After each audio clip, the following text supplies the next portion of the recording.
very good evening, everyone. First of all, I'd like to welcome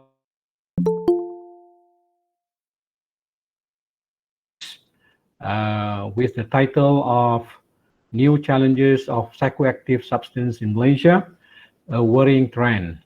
So we'll be starting shortly. So we are still waiting for a few more participants to join our webinar tonight. So once again, on behalf of PEMADAM Kebangsaan, Pertubuhan Pemadam Kebangsaan would like to welcome all of you to our first webinar series tonight.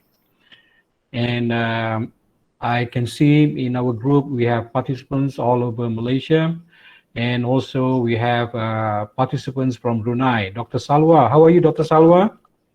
Thank you for joining us.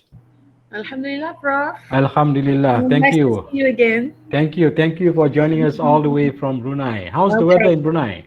Okay, it's tonight is fine. Really nice weather. Yeah. All right, wonderful. And is Zuria in our group now? Zuria? Zu? Hello, Zu or Naza, are you in the group now? Zu, you have to unmute your speaker. Yes. Okay, Zu, are you recording the session? Yes. Okay, good. All right. So do you want to say something before I begin? Then you can start. Okay, all right. So once again, Bismillahirrahmanirrahim. Assalamualaikum warahmatullahi wabarakatuh. And a very good evening. My name is Prof. Tajuddin. I'm going to be the moderator for the webinar series tonight. And as I mentioned earlier, this webinar series is the first webinar series organized by the Bureau of International from the Pemadam Kebangsaan. And tonight, our topic is going to be a very challenging topic. Something is very relevant to the context of drug abuse in substance abuse in Malaysia, worrying trend. And tonight we have bring to you our special speaker, Dr. Dashan. How are you, Dr. Dashan? Good evening, Prof. I'm doing fine today. All right, wonderful. All the way from Penang, yeah? Yes, correct. Okay, wonderful. So our session tonight will be more a sharing session. Yes. So we will be speaking, I think, bilingual. Is that okay, Dr. Dashan, bilingual? Can, no problem. All right, so we can speak bilingual, Bahasa Malaysia, and also English language. And to some of you, if you have any questions, you can always post your question in the chat column. So I'll be looking at your questions, and then we can reserve your question towards the end of the presentation. And we will have roughly about 1 hour, about 60 minutes to discuss this very, I would say, very timely topic to be discussed. So I would also like for Madam Advocate. Thank you, Datuk Ma, for joining us tonight. And also to all of you that, I couldn't mention each and single one of you, but I would like to say thank you again for taking the time to, to join us tonight in our webinar series. Okay, let me introduce briefly who is our speaker tonight. So our speaker tonight is Dr. Dashan Singh, anak lelaki Mahinder Singh, and he is currently a senior lecturer at the Center of Drug Research, University Science Malaysia. So I think very appropriate person to come and talk about psychoactive substance in Malaysia. He has obtained his master's and PhD from University Science Malaysia. His research interest includes understanding kratoms. Okay, he's the one that do a lot of research on kratom, or the scientific name called Mitragina speciosa. I hope I pronounced right, Dr. Dashan. Yes, you pronounce it correctly, yes. Applicability among opiate polydrug users, identifying barriers to ATS treatment, and studying intimate partner violence, risk among female who use drugs. He also has a strong passion to study the impact of punitive drug policies such as the death penalty and corporal punishment in Malaysia. Dashan is trained under the Knowledge for Change K4C Consortium as a CBPR mentor, and he's currently affiliated with K4C USM Malaysia Hub. Okay, so there's a very brief introduction about who is Dr. Dashan, and of course his area of interest is basically Ketum, right? So Dr. Dashan, you did a lot of study on Ketum, now called Kratom use, Yes. rehabilitation and treatment barriers, intimate partner violence, and many other related studies. Okay, so without further ado, I'd like to welcome Dr. Maybe about 40 minutes to do your presentation. And then we will open up for question and answer. Please do. All right. Yeah. Thank you very much, Prof. Tajuddin, for the introduction. I will begin to share my slides now.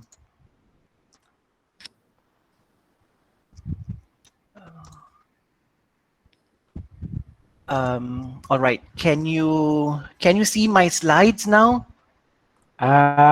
Yes. Now can you see? It's rolling now. Okay. Now. Yeah, still blank. All right. Is it purposely blank, Dr. Dashan?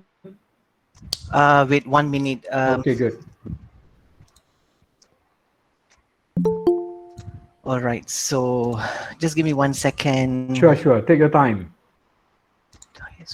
So in the meantime, I'd like to welcome all of you. So I can see all of you coming from Brunei, from all over Malaysia. Thank you again to support our PEMADAM webinar series tonight. I'm having a little bit of. Can you see now? Still cannot. Can you go to present? You have to open up. Can you have to now. open up your slide. Okay, now it's rolling.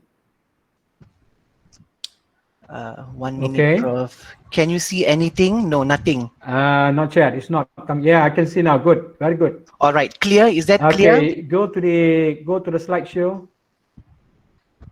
Go to the slideshow. All right, now. All right, wonderful. Yeah, you can start now. Very clear now. Excellent. Yeah. All right. So good evening to the entire audience who are joining me tonight. I'm going to talk something very interesting to all of you all about the new challenges of psychoactive substances in Malaysia, a worrying trend. So now the big question is, are we facing any new challenges, any new issues with the psychoactive substance use in Malaysia? And the answer is yes. So now you would ask me, what are the challenges we are facing in Malaysia? Let me just briefly explain to you. I'm going to give you an overview, a snapshot about some of the current issues that we are facing in the country to do with the substance abuse landscape. Now, all right. One of the major issues that we experienced lately is the incremental surge in drug seizures during the COVID-19 pandemic in Malaysia. You just imagine we are in the midst of a lockdown, of a health crisis, but you get to see in Malaysia during the lockdown period, you get to see an incremental surge in drug seizures. What does this imply? This implies that drug use popularity or demand for drugs could have escalated. We would not know. We will only know the actual truth maybe 2 years down the road from now. All right. And another thing that I also anticipate is drugs are probably used to cope with stress or boredom from the agonizing lockdown fatigue. Now you get to see people stranded at home. They don't know what to do. So probably there might be a factor where people begin to use drugs to cope with stress and boredom, living in homes for prolonged periods. There could also be a reason why you get to see a surge in drug seizures is probably because drug prices could have dropped or declined, making it more affordable for people to purchase drugs. And you know, I would like to applaud the PDRM, Police Diraja Malaysia, because you know the syndicates out there, they always believe and assume that the police is not doing their work during the lockdown period. I think so. They're absolutely wrong. What we get to see, the police were on their wheels. They were very vigilant, and shabas to them, because they were able to cripple so many drug syndicates during the lockdown period. So it is something which is very, very shocking, because we get to see drug seizures increase during the lockdown period in Malaysia. According to media reports, you get to see the seized drugs are for local distribution. This is another shocking thing, because you see, when you intercept drugs or you seize drugs or you confiscate drugs in Malaysia, usually Malaysia is always the hub for, is the transit point for drug trafficking activities. But shockingly, when the media report that the drugs that were seized were actually for local distribution. So what we're going to what we are facing right now is you get to see the incremental surge in drug seizures during the COVID-19 pandemic. This is very, very scary. All right. And then another issue that was also very pertinent to the drug abuse problem was people who use drugs have been badly hit by the enhanced movement control order or the movement control order in high-risk communities. You have to always remember and understand this, that people who use drugs always live in high-risk communities, all right? So now, during the lockdown period, what we get to see was people who use drugs were stranded, all right? And access to drugs have been disrupted. They just cannot go out and buy drugs because they have to adhere to the strict lockdown measures. So there was no access to drugs. And you also get to see, people who were stranded in high-risk communities during the movement control order. They were finding ways to escape from heavy security. I think so about 2 weeks ago, there was a video that was being circulated showing that people were trying to escape from barbed wires. Is because, as I said, when they are stranded, there's no drug access. They cannot go and buy drugs. They will actually find ways, to leave the lockdown areas because they have to go and buy drugs. Another issue that I also discovered, because we were doing research recently and we found that during the lockdown period, female drug users especially, they could be experiencing intimate partner violence or domestic violence. And this is very, very clear because the police also reported recently, about a week ago, they get to see a sudden or a significant spike in domestic violent cases in the country. And I believe that women who use drugs are more susceptible to intimate partner violence, all right? Now, another issue that I observed during the lockdown period is, in high-risk communities, there was lack of outpatient treatment programs for people who use drugs. In MCO areas especially, I don't see methadone were being dispensed in MCO areas, or there was no any form of, treatment that was provided to people who use drugs stranded in high-risk communities. So these are the things that I think so it's very important for us to look at in the future, because we will be experiencing more pandemics. We need to have a proper contingency plan or measures to provide treatment to people who are stranded in MCO areas in Malaysia. Another thing that you have to also remember when access to drugs are being disrupted, right? People who use drugs also experience mental health problems like suicide, depression, anxiety, and other forms of mental illness. And you also get to see, it's being reported in the media recently, suicide cases in Malaysia was extremely high. It was higher compared to the previous years. And I always believe that people who use drugs, especially crystal methamphetamine users, they are prone to suicide. We would not know exactly the number of people who have actually killed themselves. We would not know whether any of them have any history of drug use. So these were the problems that we encountered during the movement control order in high-risk communities. And we have to also remember people who use drugs, right? They're very susceptible to COVID infections. All right, because of their suppressed immune system. And in fact, they could also infect others in their community because, as I said, when, there's disruption in drugs, they have to go out and search. They keep moving relentlessly to look for drugs. So I also believe that these people could also transmit COVID easily in the community. Another issue that we are experiencing in the country is to do with the staggering increase in stimulant drug use, amphetamine type stimulant, compared to traditional drugs such as opioid or heroin. All right.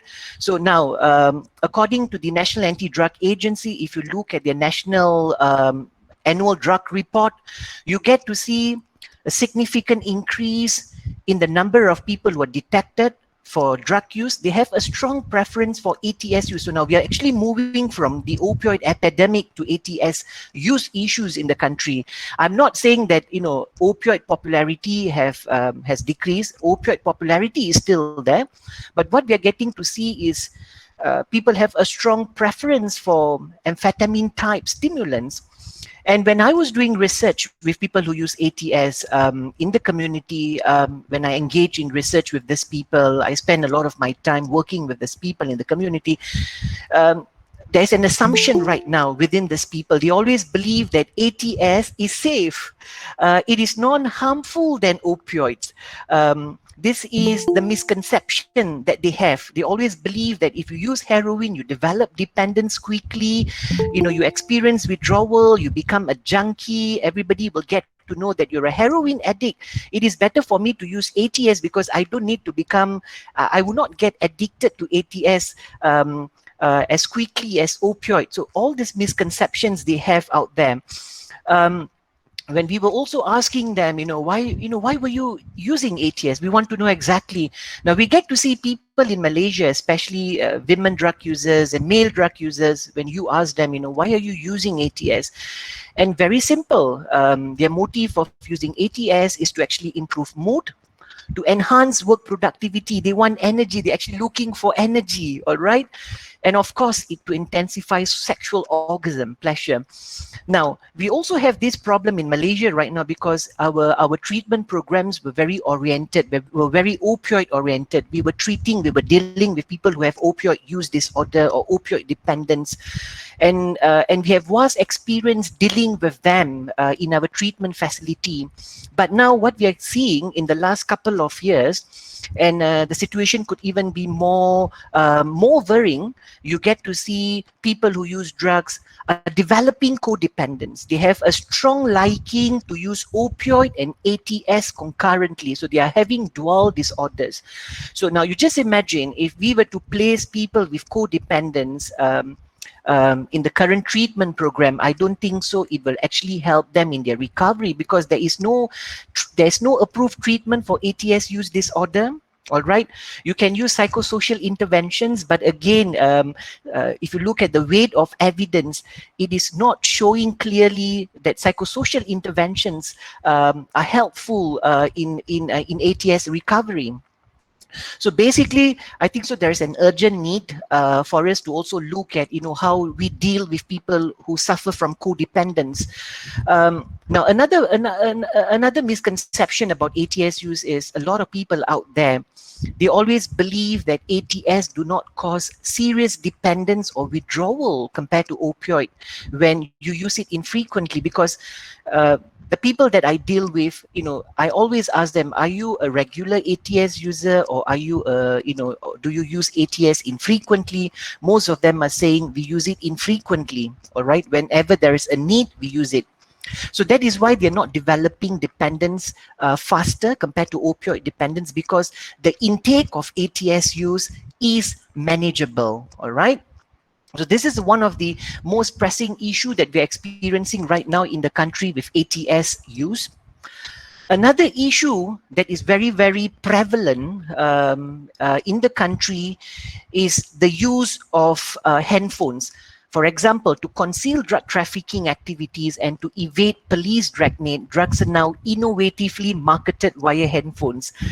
The technology have revolutionized the drug trade in Malaysia. It is just not in Malaysia, in different parts of the country. Technology is playing a very prominent role now. They have dismantled the inherent negative thoughts about drugs. People were so apprehensive about drugs, but now technology have changed their perceptions about how they see drugs. You can actually buy drugs easily from the handphones. There are many applications out there. a lot of young people, they believe that if you buy drugs using handphone, you will not get caught. So basically, illicit drugs are now largely marketed through handphones with the use of anonymous applications. I still remember when I was growing up in the kampung environment in Malaysia. Of course, I'm a Malaysian, and I live in kampung environments. I have exposed to, I was being exposed to drug users and drug dealers, and I always thought that drug distributions only happen in the kampung environment, or in secluded areas. In kampung environments. No, now it is completely has completely changed. If you go to the kampungs, you hardly get to see people distributing drugs in clandestine settings. You only get to see more drug users in the kampung environment now.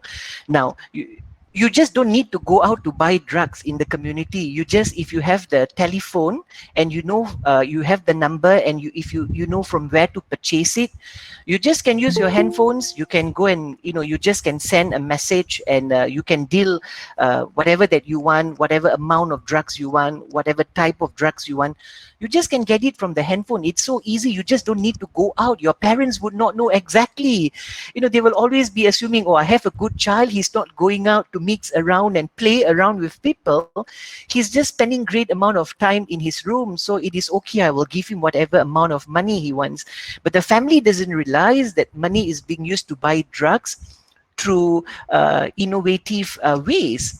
Now, you also get to see drug delivery services just like Grab Food. All right.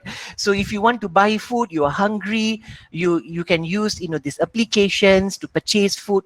The same thing now, it's happening in the drug environment also. You just don't need to go out. You have runners, you have drug delivery men. They will just come and deliver drugs at your doorstep. Dr. Darshan. Yes. Okay, sorry, just to interrupt you. Yes. Okay, you were mentioning about now we have a new drug, they deliver the drug through mails, to Grab, yeah? Yes. So maybe it'd be good if you can share with us. All right. Because maybe some of us here are students. They All want right. to know. Okay. Maybe what's different between traditional drugs and also psychoactive substance.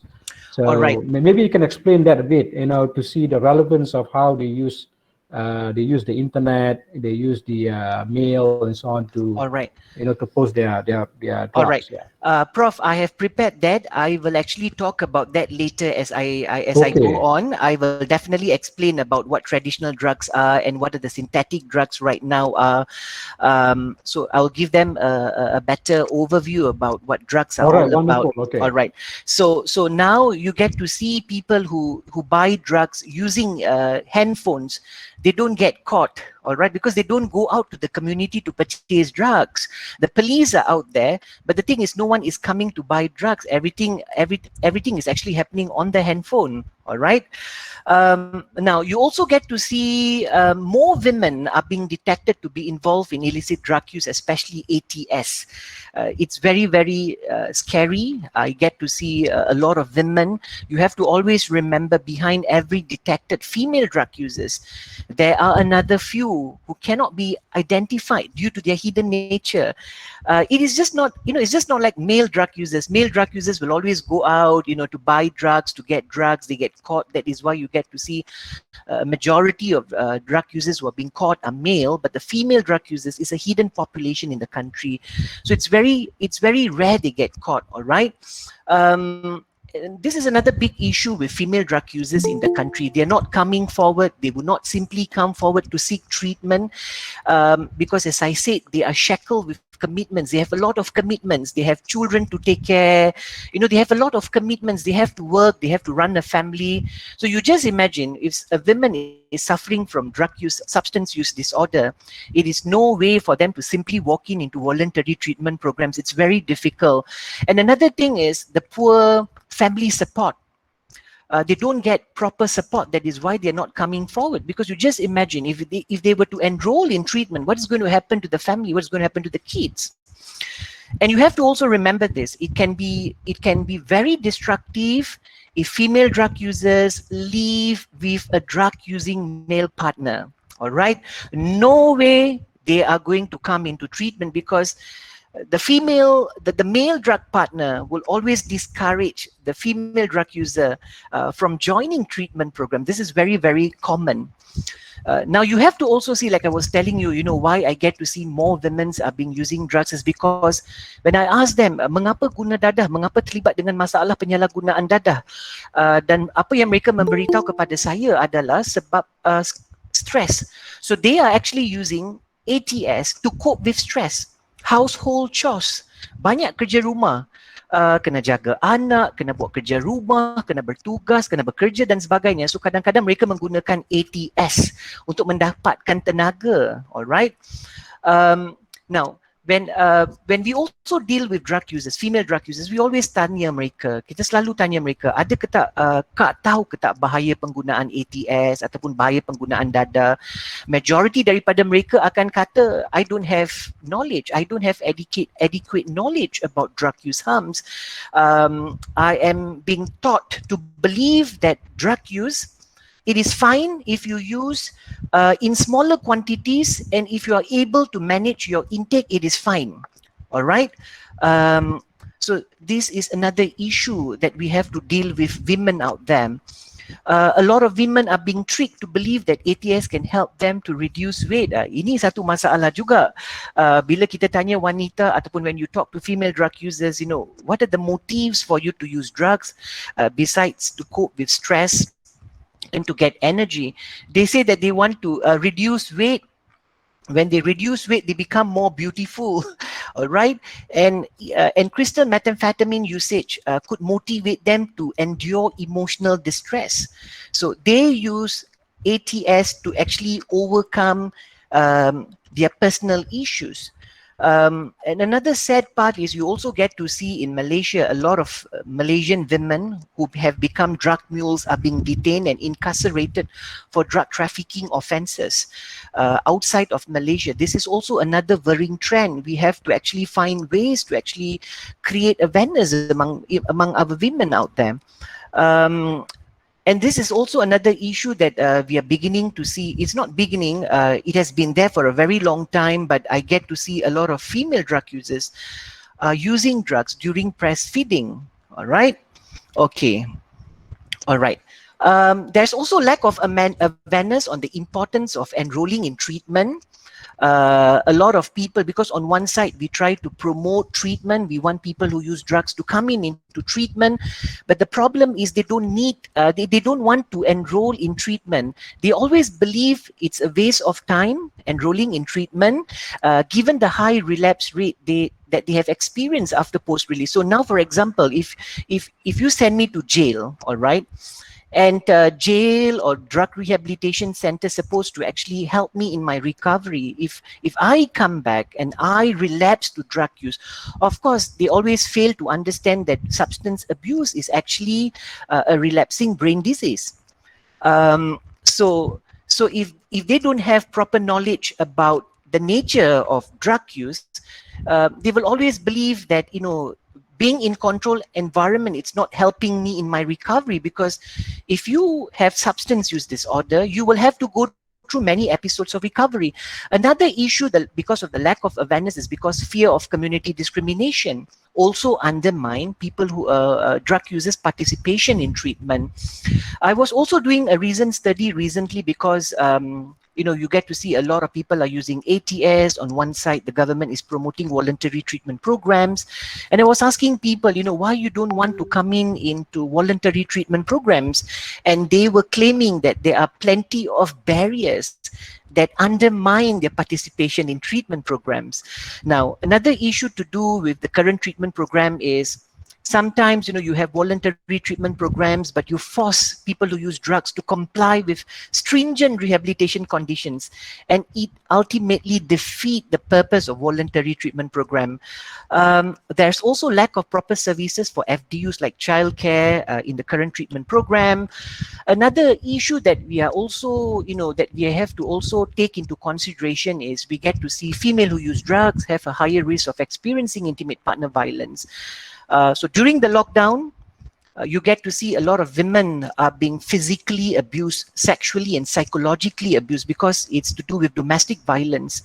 I was I was engaged in a recent study. Of course, it was done prior to the lockdown or to the COVID-19 pandemic, and it was surprising that I get to see female who use drugs experience more intimate partner violence compared to the non-drug using women population out there in Malaysia. So you just imagine, if women who use drugs are exposed to IPV, what is going to happen to their children living together in a violent environment. As I said, we also get to see a lot of women who use drugs using drugs during pregnancy and breastfeeding.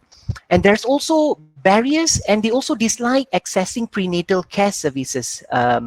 So that is why, as I said, it's very important now for policymakers to look at, how we go about finding ways, creating opportunities for female drug users to come into treatment programs in Malaysia. The biggest problem is to do with the patriarchal norms in Malaysia. A lot of women, they have no courage to voice up.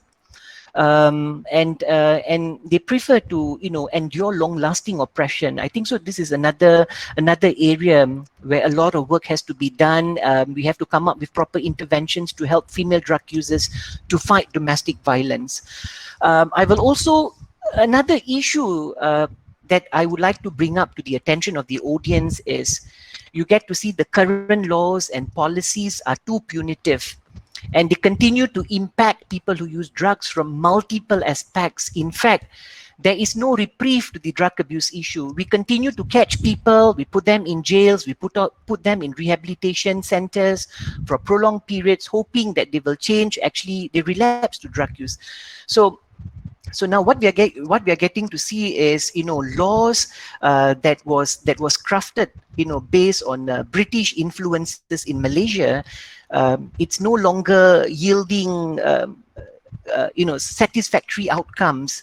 Now in Malaysia, right, if you use drugs, especially repeat drug offenders, they can be severely punished. Nobody understands. They always, policymakers always believe that, if you're being caught for the first time for drug use, it is okay. If you can pay a fine under Section 15(1)(a) for self-administration of drugs. And if you're being caught for the second time, it's okay. I give you another chance.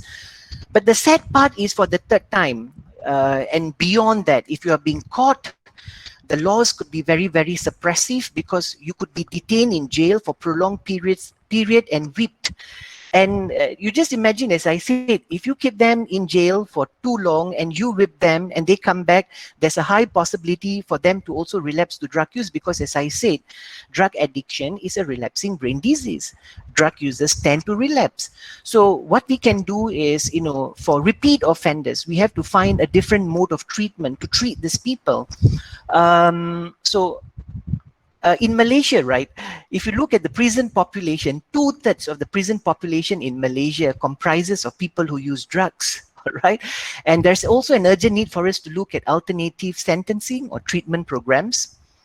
Another worrying trend that we are currently seeing, observing in our society, is you get to see more younger people are getting involved in drug abuse menace. Why are they getting involved in drug use? Because, as I said, now we are moving from traditional to synthetic drugs. I will definitely come into that part. I will definitely talk. Just give me about a few minutes.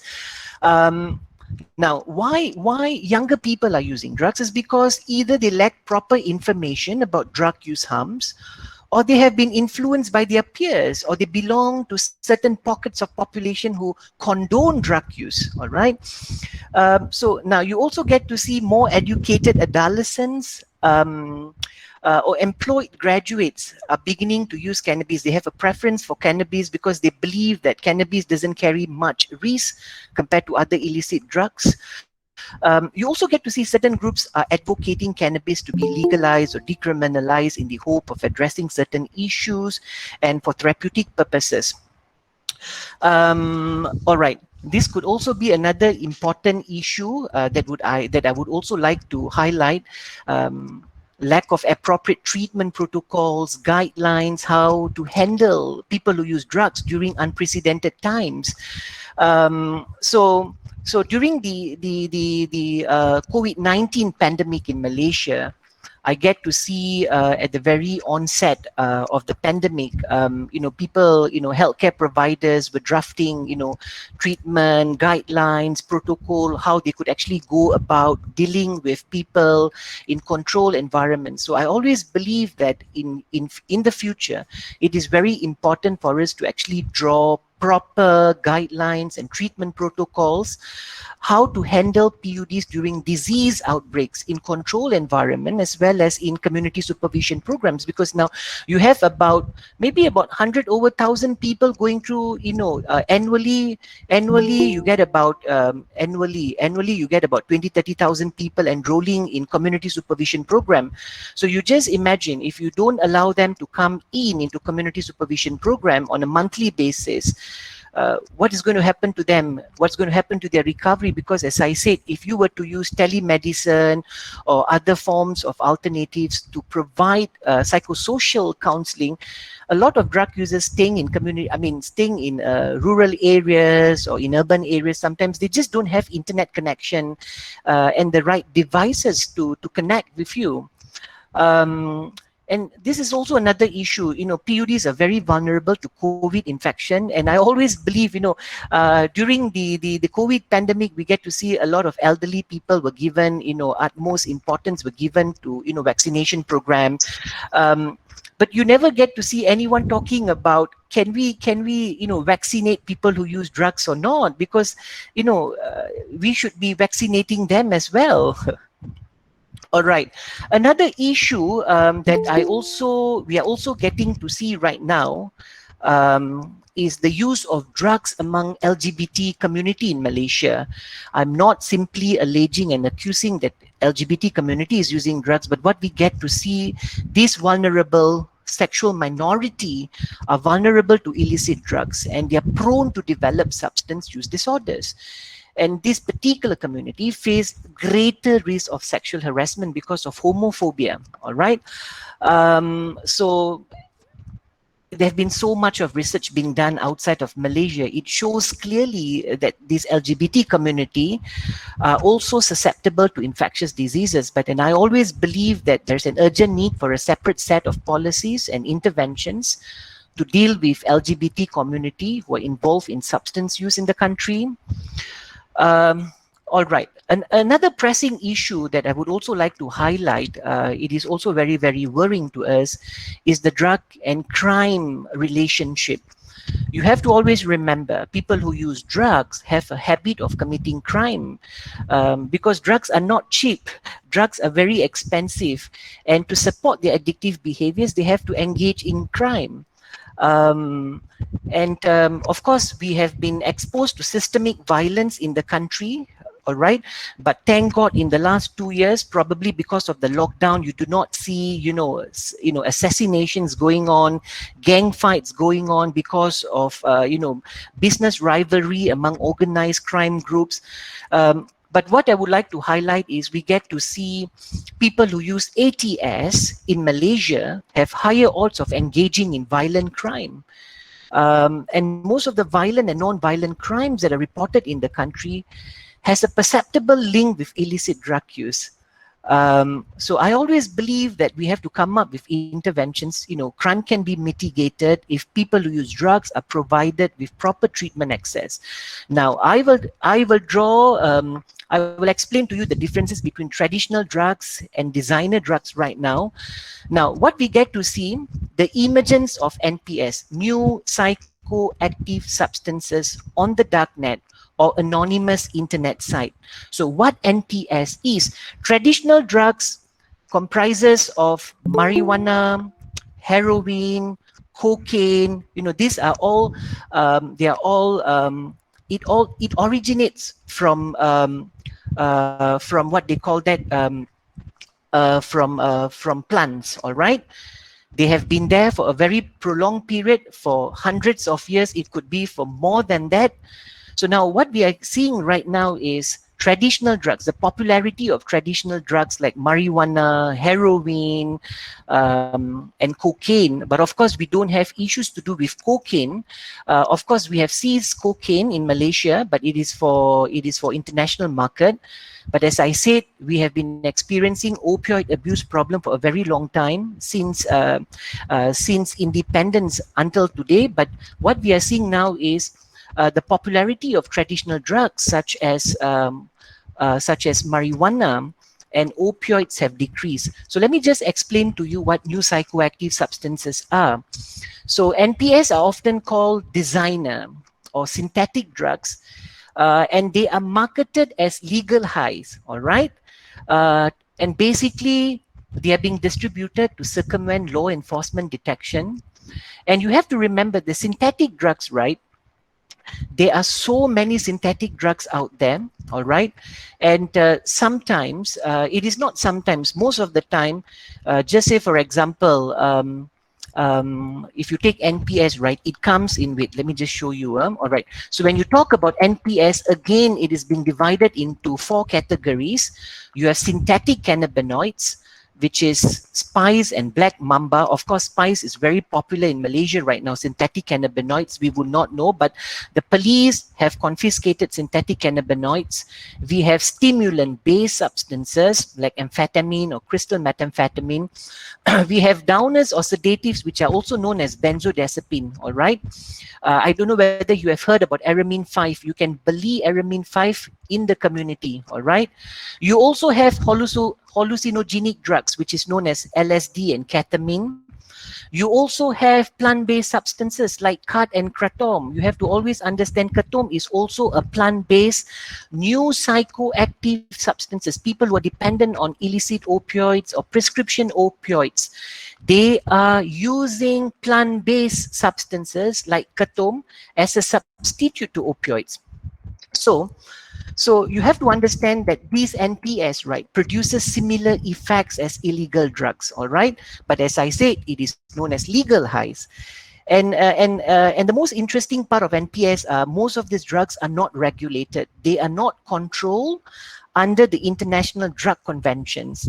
The problem is whenever UNODC, United Nations Office on Drugs and Crime, if they identify a new NPS in the market, they try to investigate, and when they find that, this is a psychoactive substance, it's a designer drug, all right, it's a synthetic drug, it could cause a lot of damage or problems or social issues. When it is subjected for regulation, shockingly, the moment it's being regulated under the International Drug Convention, these drugs disappear immediately. And these syndicates are so clever because, as I said, you can always tweak, you can always modify the chemical composition of synthetic drugs. So what if you schedule or you regulate a particular NPS, just say ketamine, stimulant-based substances. There are hundreds of stimulant-based substances out there that you can actually purchase from darknet. All right. So when it is subjected for regulation, it just disappeared. Another new drug is out in the market. It's very, very fast, within a few days. This is another interesting part. NPS, cannot be detected in common drug screening procedures.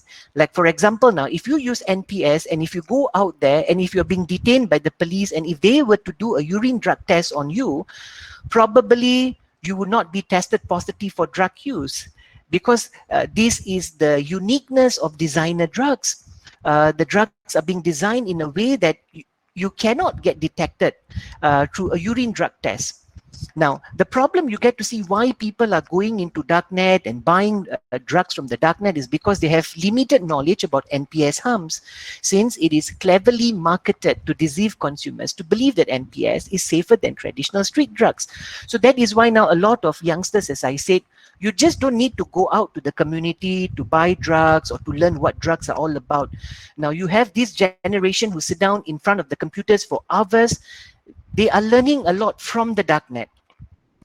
As of December, according to the early warning system that was being set up by the United Nations Office on Drug and Crime, at the end of, as of December, it's not 2021, I'm sorry, it is December 2020, The early warning system have identified 1,047 NPS. You just imagine, if I were a drug user in Malaysia, I only have, less than 10 choices of drugs. But if you get into the darknet, you are exposed to 1,047 designer drugs. You have a wide selection.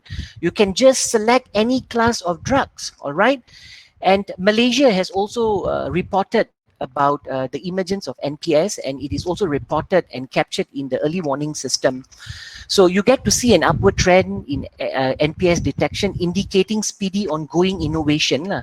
I still remember 2 years ago, according to UNODC early warning system, about 800 drugs were being identified as NPS. Now, as of December 2020, you get to see an incremental surge again in the type of NPS. From 2015 to 2020, 60 kinds of NPS were scheduled under the UN Drug Convention.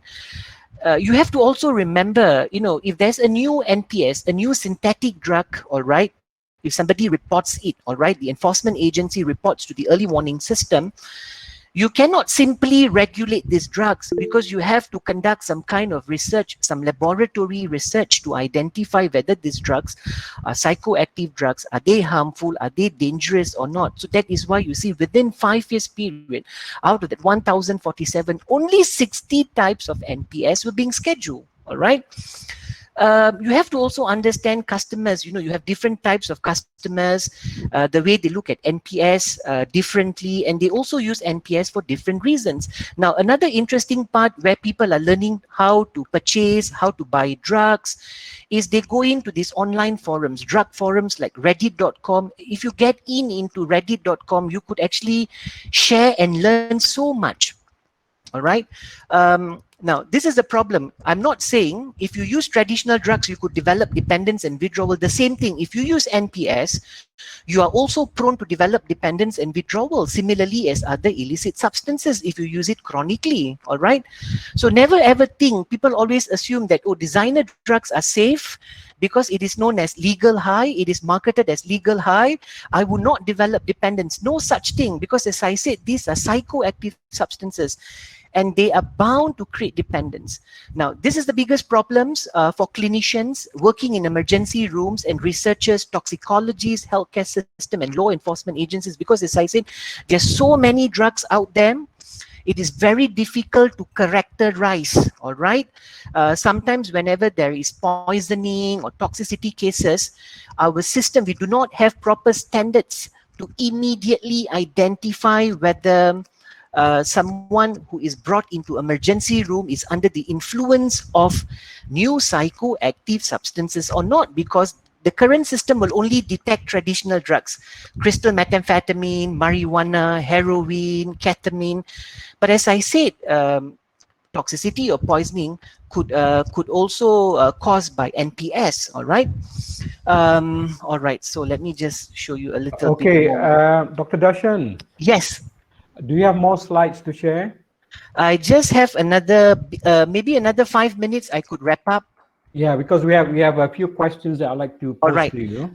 All right. So just give me another 1 more minute. I could just wrap up one of the few slides. Now, you have to also understand motive for NPS use are varied, and people have different motive of using NPS. The ease of access, you can just go to these darknet sites and you can purchase. Your drug using behavior is concealed. You will not get detected. You will not simply get caught by the police. People are actually using NPS out of curiosity. And you have to also remember this. Compared to traditional drugs, NPS could be cheaper. It has better potency than traditional drugs compared to heroin, street heroin. The purity level is very, very low. Some people who are dependent on illicit drugs could be turning to NPS because they are using NPS as a substitute to illicit substances due to the legality. So now, if you just imagine, if you use ATS, you can be caught from a simple urine drug test. But if you were to use NPS, you are not going to expose to legal issues, all right? People are using ATS for self-exploration, cannot be detected through urine drug screen. All right, a little bit more. As I said, NPS, it's very difficult to detect and identify because lack of proper analytical techniques to characterize the unknown chemical substances. All right. There's also lack of clinical information. If you bring in someone with toxicity, NPS toxicity, sometimes the doctors at the emergency room, they just don't know, the presentation of toxicity cases, whether these people are under the influence of drugs, what do we need to do, how do we need to treat them. Those who are dependent on NPS, we do not have a substitution treatment for NPS use disorder. All right. Okay. So I'm coming to the last slide, Prof. So now, take-home message. You have this elephant in the room. All right. It's an English idiom, but no one cares. Nobody wants to talk about all these pressing issues because maybe due to some sensitivity. So I always believe there's an urgent need for us to, engage collectively and to develop more responsive, evidence-based interventions in dealing with the evolving drug abuse landscape in the country. So that's it, Prof. I hand over to you. Okay, thank you very much, Dr. Darshan. I know you can go for another 1 hour. Yes. But it seems like we would like to also hear some questions from the participants. All right. Because, something that they can relate, with your presentation. Sure. Okay. Once again, I'd like to say to all of you that tonight is more of a sharing, yeah? So what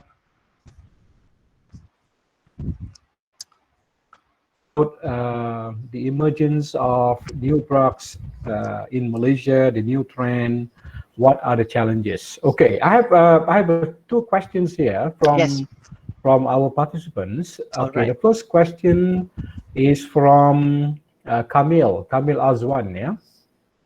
So the question from Kamil Azwan is, what's the difference of drug and medicine for sport athletics? All right. Because medicine have a quality of drug, and then they will get a positive result when they get a test. All right. Okay, maybe something along that line. So do you understand the question, Dr. Darshan? Yes, the difference between drugs and medicine, Yeah. because sometimes in sports, right, in sports science, you also get to see athletes being tested positive for drugs. So now the fear is whether if they are being tested positive for drugs, are they NPS or not, right? So if for like for example, let me just share an experience with you. Like people who were athletes in America, all right? They were not supposed to be using illicit drugs, all right, because they are competing in some international tournament, but they were found to be positive for Ketom, because Ketom is currently scheduled as an NPS, all right? So this is a problem. So we have to ensure now, if you have medicines out there that you want to use to actually enhance your performance, all right? But you have to remember that you have to check with the provider, the medicine provider, whether whatever ingredients that contains in the medicine, whether it could cause some kind of problems, because problems is to do with if you're turned positive, because as I said, you have a lot of you have these doping agencies. They're very strict. They just don't want you to simply use any kind of drugs when you're competing in international tournament. But a lot of athletes, not knowingly, they get to know they're tested positive for drugs. But as I said, it is not psychoactive substances. It could be new psychoactive substances, because some drugs could be spiked with new psychoactive substances. So that is why they are being excluded from competing in international sports. Yep. Okay, thank you to Darshan for answering the first question. And I would like to encourage those of you in this webinar, you can post your question in the chat, or you can also use your speaker to ask questions verbally. So I'd like to invite you to be part of the session while we are waiting for some of the questions to be answered. Yeah. Okay, let me go to the second question from Dr. Juliana Rosmida Jafar. Yeah. So the question from like professional people, example lawyer and academician, medical practitioners, they tend to be in risk for using substance abuse as a way to escape from stress, right? So sometimes they use, they use these substance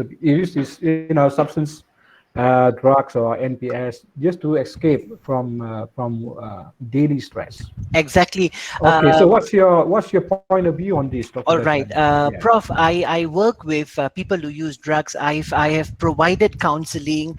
I have deal with professionals. Like for example, doctors and lawyers who have a strong liking to use marijuana. They always believe that marijuana is safe because it has therapeutic value, and it doesn't carry any harm if I use it occasionally or recreationally. So I'm not saying that the drug abuse problem is just concentrated among people living below the poverty line or facing economic problems.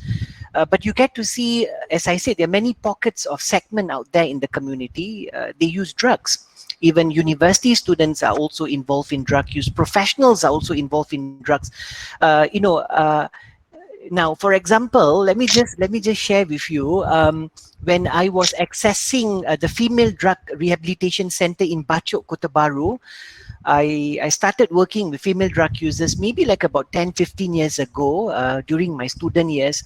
When I used to access Bachok, Kota Baru, Kelantan, that is the formal drug rehabilitation center, I always get to see, maybe 10 years ago, kita tanya latar belakang mereka. Ramai daripada mereka ni berpendidikan sehingga tingkatan 3, tingkatan 5. But now you get to see a lot of professionals are going through recovery, teachers, accountants. You also get to see lawyers. It is just not in primary care. You also have a lot of private settings. And if you go into the private settings, you will be surprised to see a lot of professionals are seeking treatment for substance use disorder. So for me, the drug abuse problem does not discriminate. Someone who is poor will be experiencing drug abuse problem. No such thing. Now with the current situation, everyone are prone to drug use. Yes.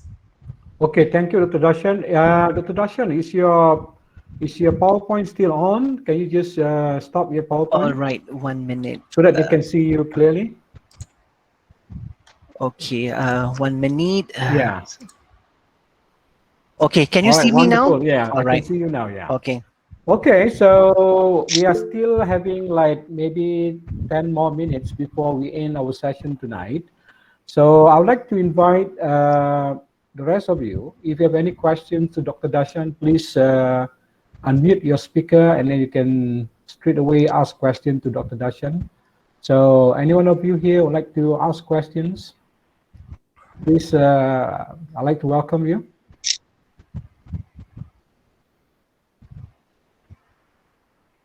Puan Inzura, do you have a question, Puan Inzura? Yeah.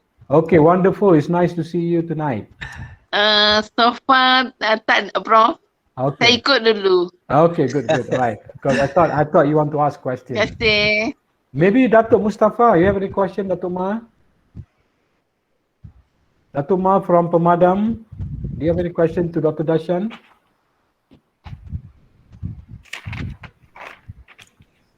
And I would also, while we wait for questions, right, Prof, I think so what is important is it is high time for us to actually look at our own, we have to develop our own interventions based on local knowledge.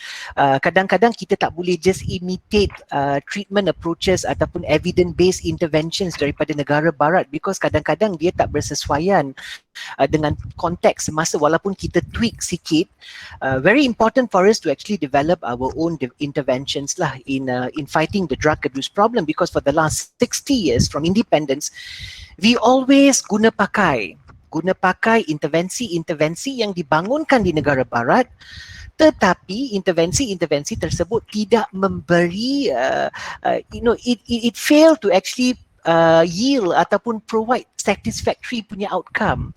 So I think so it's very important for us to engage with the civil society, population at risk, pengguna dada, dengan relevant stakeholders, membangunkan intervensi yang appropriate, yang boleh membantu mengatasi masalah penyalahgunaan dadah di Malaysia.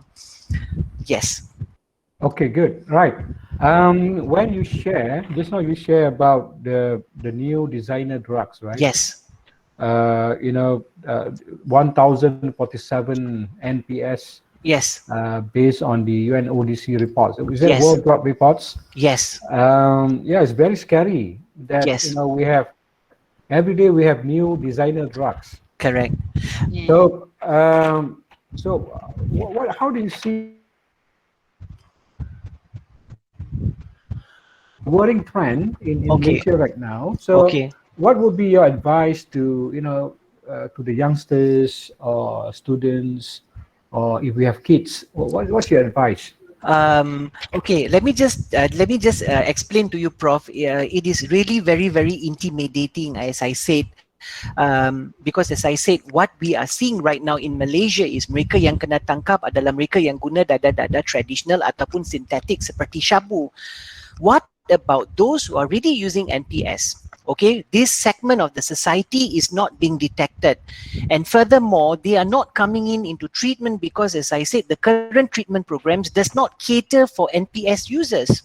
Alright, sebab kita tak tahu jenis NPS yang dia guna. You see, boleh ke tak kita labelkan dia sebagai seorang pengguna dada, sebab kebanyakan NPS adalah legal, bukan illegal drugs, and some of the drugs are not scheduled dalam akta dada berbahaya. So kita tak boleh lah just benarkan orang yang guna NPS untuk datang ke dalam program rawatan, sebab kita tak tahu ada ke tak dia mempunyai kebergantungan kepada NPS ke tidak. So what we need to do is to create awareness to make people understand. You have to come up with an NPS punya toolkit. Beberapa hari yang lepas, ada satu kes di Kota Baru, Kelantan. Alright, budak 13 tahun, alright, menggunakan duit emak dia, okay, credit card dan membeli game. Dia habis 2,600 beli game. Budak 13 tahun dah pandai menggunakan handphone. Bayangkan kalau 15 dan 16 tahun duduk di rumah, habiskan masa di atas internet. What is darknet? Memang dia dah boleh access darknet, dan dia boleh membeli dada-dada ini menggunakan digital currency, and the drugs could be arriving at their doorstep.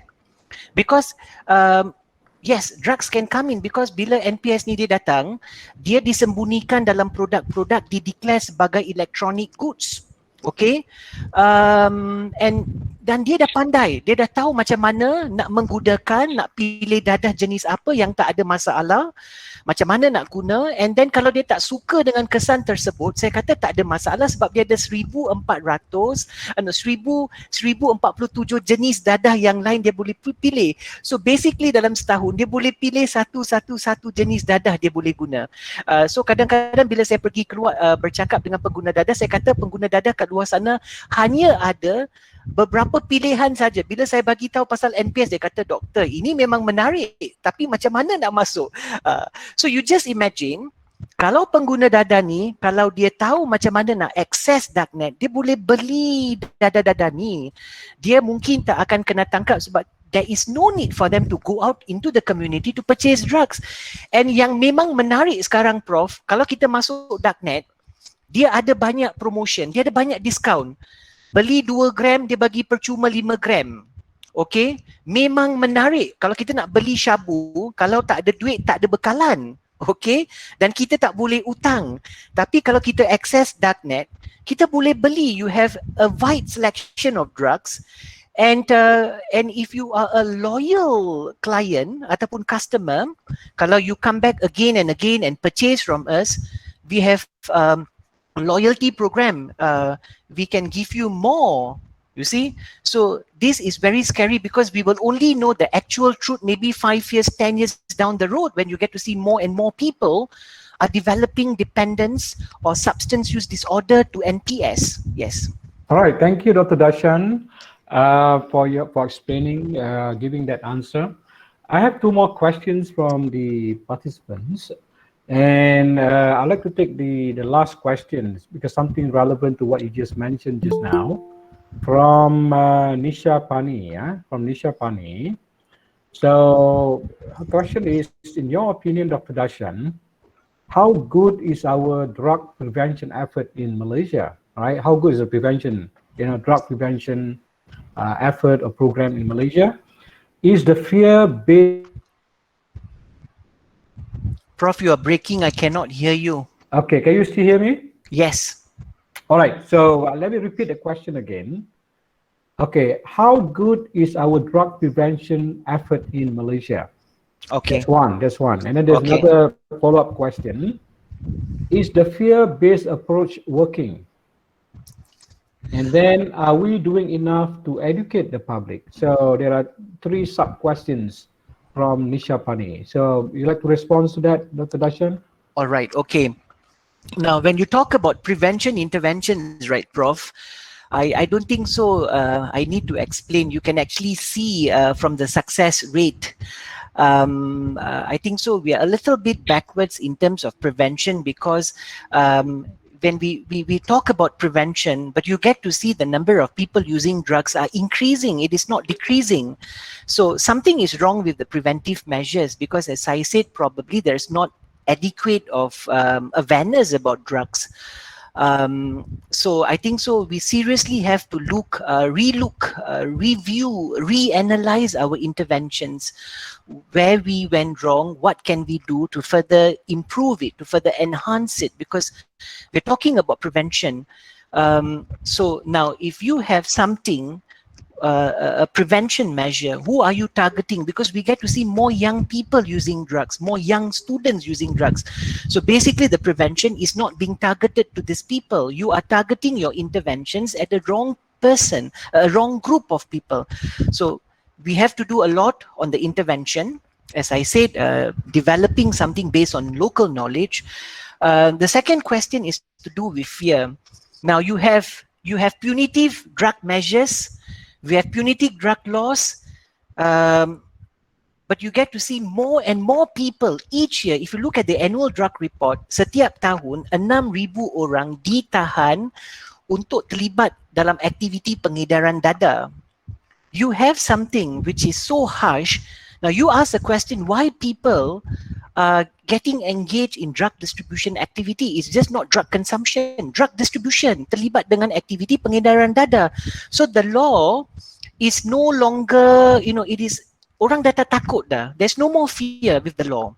Okay, mungkin ada yang percaya they can easily get away with the law. Okay, they can easily get away. There could be a possibility also, all right, because currently there's a moratorium on capital, on the death penalty. So we are not hanging people, but of course there's a moratorium. But again, even with that moratorium, you get to see more and more people are involving in drug trafficking activities. So basically, they are not fearful of the current law. And your third question was, could you please rephrase it again, Prof, the third question? Okay, the third question is, I think, relevant to what you just mentioned. All right, okay. Are we doing enough to educate the public? Okay, in terms of education, as I said, I just dislike seeing billboards ataupun campaign berbentuk billboards yang menunjukkan pintu penjara, tali gantung dan sebagainya. It is no longer effective because we continue to use the same measure year after year, all right? No one is fearful of anything. So basically, I think so it is very timely now for us to look at how do we increase awareness about the danger of drugs. We have to come up with some kind of interventions, Prof. It's really important. It's just not going around and tangkap orang, menakutkan orang dengan hukuman penjara dan sebagainya. It is beyond that. How long we want to go around and catch these people, because as I said, it involves a high public expenditure, and we are also experiencing prison overcrowding. All right? All right. Okay, good. We have two more questions that I'd like to pose here. All right. I know we are, I'm looking at the time now. So it's 9:38. We should be concluding in maybe 5 more minutes, yeah? All right. All right. So let me just from Lina. Yeah? From Lina. From your experience, can you give us examples of theories or interventions that you have used to counsel people who use drugs? So from your experience of production. Okay, I'm not a trained counselor, all right? I'm not a trained counselor. Basically, when I engage with people, it is just like, motivational interviewing or contingency management approaches that I use, because I'm not trained as a counselor, but I have vast experiences dealing with people. And as I said, I use contingency management and what they call that, motivational interviewing, to just change their behavior and make them realize that what you're doing, it's harmful. So I use this kind of approaches to deal with them. It's very important for us to have the connection with these people. You have to put yourself in their shoes, because selalu pengguna dada akan kata pandai cakap, memang pandai cakap, tapi tidak memahami perasaan saya. You see, so there are many theories out there, psychosocial interventions. You can actually use them, but as I said, looking at the current findings right now, as I said, there is no proper psychosocial interventions that you could actually use to provide, not to say provide. It is just these psychosocial interventions. Most of the psychosocial interventions that are out there is not showing that it is effective to deal with people who use drugs. All right, but you can still use them. All right. Yes. Okay, thank you very much, Dr. Darshan. So it's more like situational approach, yeah? Yes, correct. Very situational, very impromptu. Correct. But I think the most important thing is to build up the trust first. Yes, correct. Right. Once you build up the trust, then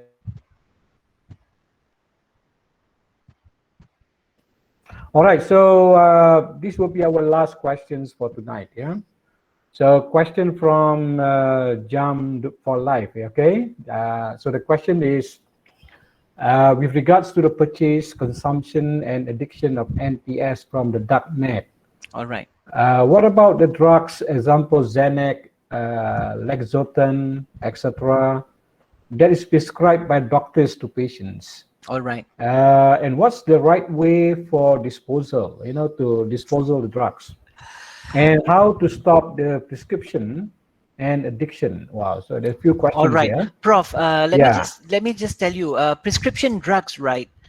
They are of course they are known. I mean, prescription drugs are completely different than illicit substances. Okay. So now, when someone has developed, dependence to illicit substance, and of course they develop mental health problems, and of course you are on, prescription medication, the best is to talk to a psychiatrist. And in fact, sometimes prescription medication, you have to be on prescription medication for prolonged period. It is just like methadone maintenance treatment. It's a prescription medication. If you have opioid use disorder, you have to be on methadone for prolonged periods. And it all depends if you have the willpower to quit methadone. If you can do it, it's okay. But as I said, some people, they have to be on methadone maintenance treatment, just the same as being on hypertension medication or diabetic medication for prolonged periods. So the best is, if you were to come out from your prescription drug abuse problem or dependence on prescription, the best is you have to talk to a psychiatrist. It is either you titrate your medication and you look at other psychosocial interventions. You just cannot be depending on the medication. So a holistic approach is required. It is needed for you to reduce your dependence on prescription medication. Okay, thank you. Wonderful, Dr. Darshan. Thank you very much for your constructive feedbacks, and also okay. So I think we have come to the final segmentation of our webinar tonight. So let me just do a bit of closure. All right. So I think there are three takeaways from your talk tonight. Yeah, there are three things that I can just sum up from your talk. Number one, you are saying that NPS is is real, right? NPS is real. Yes. It's alive. Something that we have to be alert. We have to be aware that they are coming into the doorstep of our houses, yeah, or Yes. they're coming into our house. So we have to be very very alert on that danger of NPS now. And then you mentioned about we need to have a new strategy, right? New intervention programs. We have to Yes. break the pattern. We Correct. have to break the way that we have done for so many years. Correct. Okay, the intervention doing it by going into new ways of education, new ways of Yes. educating the public. So I think that's a challenge that all of us as advocates for this drug abuse in Malaysia. So I think it's something that we can think of, a few things that we can bring back from this presentation, right?